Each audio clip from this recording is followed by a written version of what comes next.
Drop the chin to the chest. Soften the knees, find that pelvic floor engagement, lower abdomen as you roll down through the upper back. Trail the fingertips down the fronts of the legs. Use the breath as you go down. If you need to pause, pause. Take your time.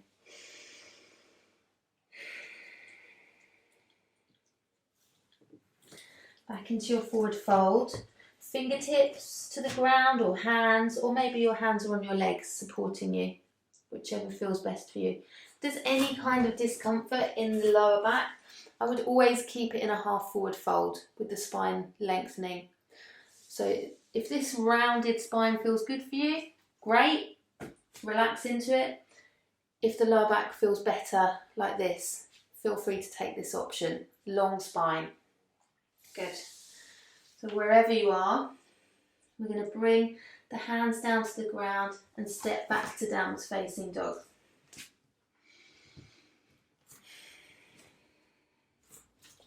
Settle into your downwards facing dog. Press the hands down firmly, spread the fingers wide, and we're going to float the right leg up behind us. Float that right leg up.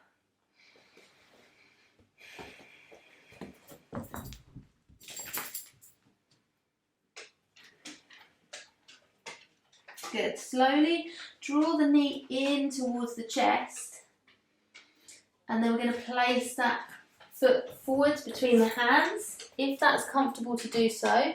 Or you can come back to downwards facing dog and drop the knees down and bring that front foot forward. I'll show you how to do that on the next slide. Sorry. So we're coming into this lunge position. I know that step 3 is not always comfortable for everyone, so you can always go from downwards facing dog, knees to the ground, step that foot forward. Let's reach the arms up. Take an inhale, lengthen, lift. Take the left hand lightly with the left wrist lightly with the right hand, and we're just going to guide into a side bend again. So we're lifting up and over to the right. So again, perhaps you can feel that space being created from the hip all the way down, even into the quad, especially if you press into this left hip. Press it forward slightly.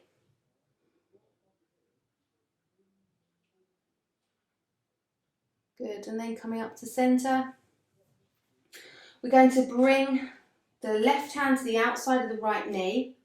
Using some resistance like we did last week, press the knee into the hand into the knee.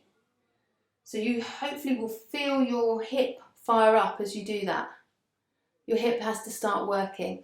And then already we've got sort of a rotation going in the chest. So we're just going to ease into that, take the right hand behind the back into a twist. But we're keeping working on that knee and hand into knee, knee into hand.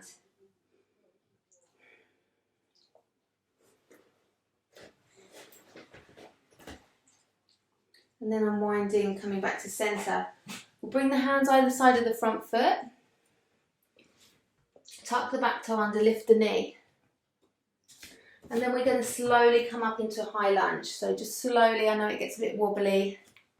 See how it feels if you find that lower navel engagement. Does that make it feel a bit more stable? Ground this back foot down, coming into warrior legs. So the heel of the front foot is in line with the instep of the back foot. Bring the hand to the outside of the right knee. And again, press the knee into the hand. Does that fire up your right hip or glutes? Can you feel that activation? We're going to keep that. So we're going to take the arms out, but keep that activation in the knee. It's like you're pretending the hand is there and that you're pressing into it. Good. We're going to come back to that cloak movement, so that reach across, reaching across the body. Don't move that leg, keep it firm as you reach across. Use the breath, breathe into the back of the body. Take that stretch all the way across. Good. Next time we're going to reach across, and then we're going to reach that arm all the way up and spin it behind us. Okay, so you can use this right hand just to rest on your left knee, on your right knee here. Take the arm across, up and behind. Good. And we're just working in a nice flowing way, reaching across, taking the arm up and behind. Good. A couple more times. Come and watch you do it. Keep that activation in the front knee. Lovely. So as you take the arm up and behind, you're spinning the chest. Can you feel that? The chest is spinning open. Lovely. Okay, and then coming up and straightening this right leg. Straighten the leg now. Can you get a sense of hugging the muscles of the legs towards the bone? So we're now in Trikonasana legs. And we're going to come back to that side bending motion that we were doing. So do you remember we're just letting gravity help us into that side bend. Legs are firm and the spine is moving. Okay, and then float that arm up just like we did before. Good.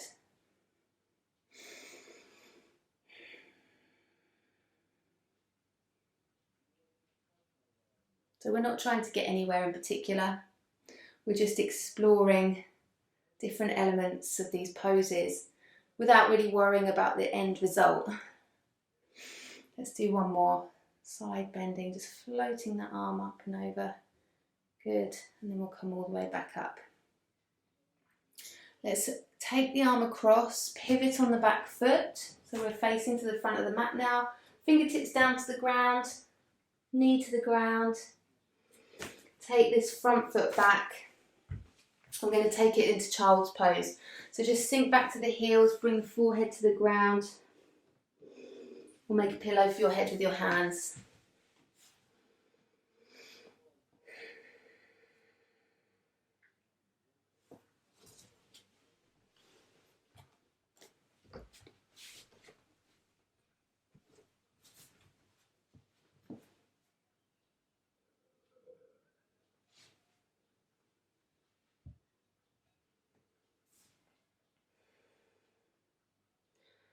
And as the forehead rests here, so wherever you are, try to find a position where the forehead is actually able to rest.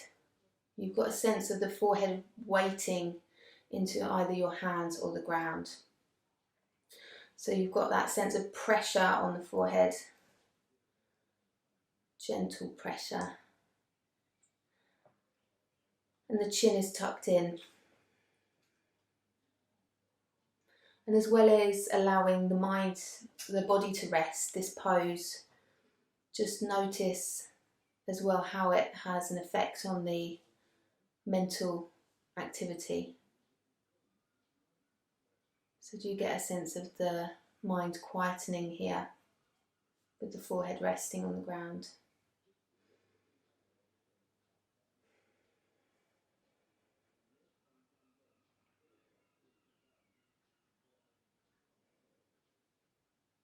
And then slowly we'll make our way back up to tabletop, to downwards facing dog. Firm up your downwards facing dog. Just adjusting yourself in any way that you need to so you feel stable, especially in the shoulders. So if you need to make your downwards facing dog a bit shorter to take the load off the shoulders, feel free to do that. You can bend the knees, that's fine. We're going to take the left leg up and back behind. Up and back, just float that left leg up.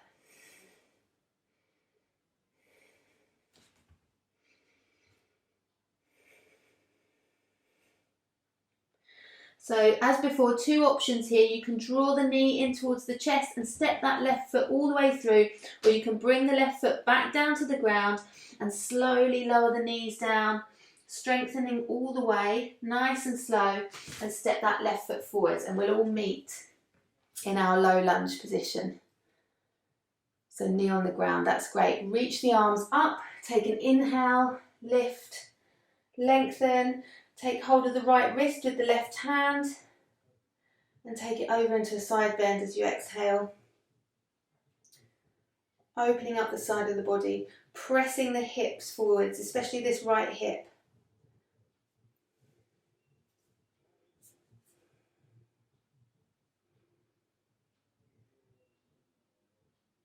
Good, coming back up to centre, release the hands down. Right hand comes to the outside of the left leg.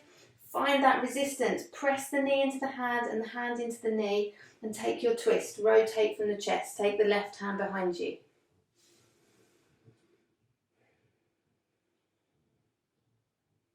Good.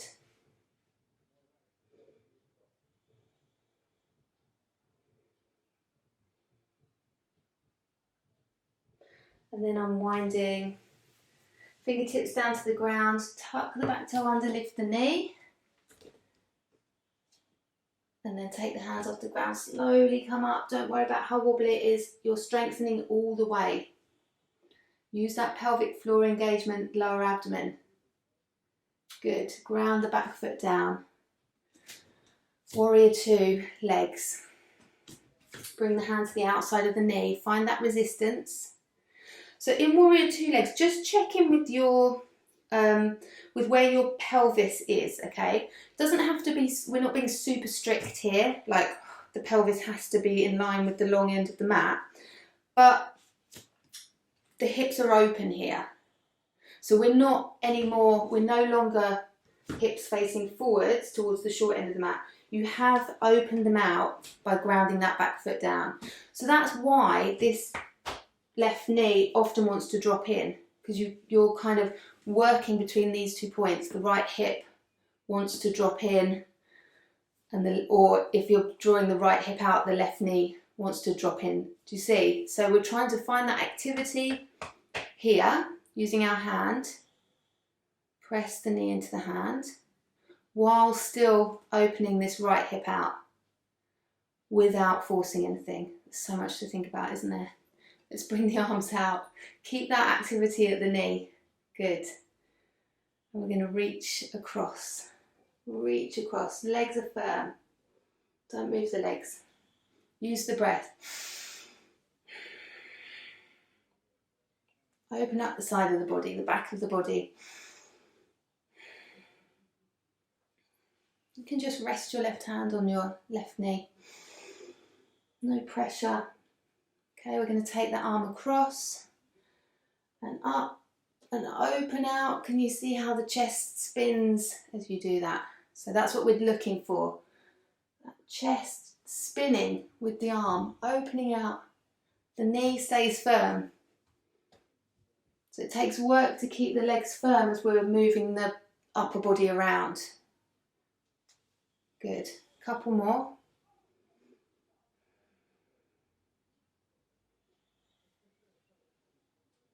So it's starting to look a little bit like wide side angle pose. Okay, let's straighten that front knee. Firm up the legs again. Draw the muscles in towards the bones. It's like sucking the muscle towards the bone. Just check in with your feet. Does the heel of the front foot line up with the instep of the back foot? Again, it's not super strict, but that's kind of where you can start from. And we're going to take our side bend now. So we're just dropping over to the side with the spine. So it's this ability that we have to move the spine without moving all this lower body stuff around. This stuff is firm and the spine can move freely. And we can bring in the arm. Spine leads, arm just follows. Use the breath. Breathe into the back of the body, the sides of the body.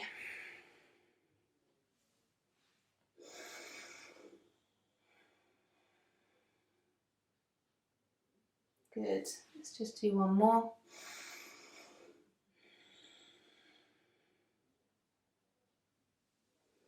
Lovely. Take the arm across, spin on the back foot so that we're now facing the short end of the mat. The hips are facing forwards. We're back in our high lunge and we can bring the fingertips to the floor.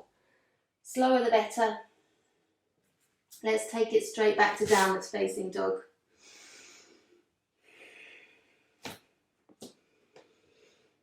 Spread the fingers wide, press into the pads of the hands.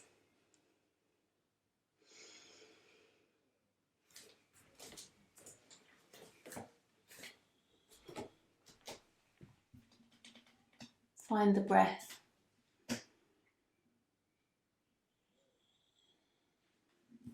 Good.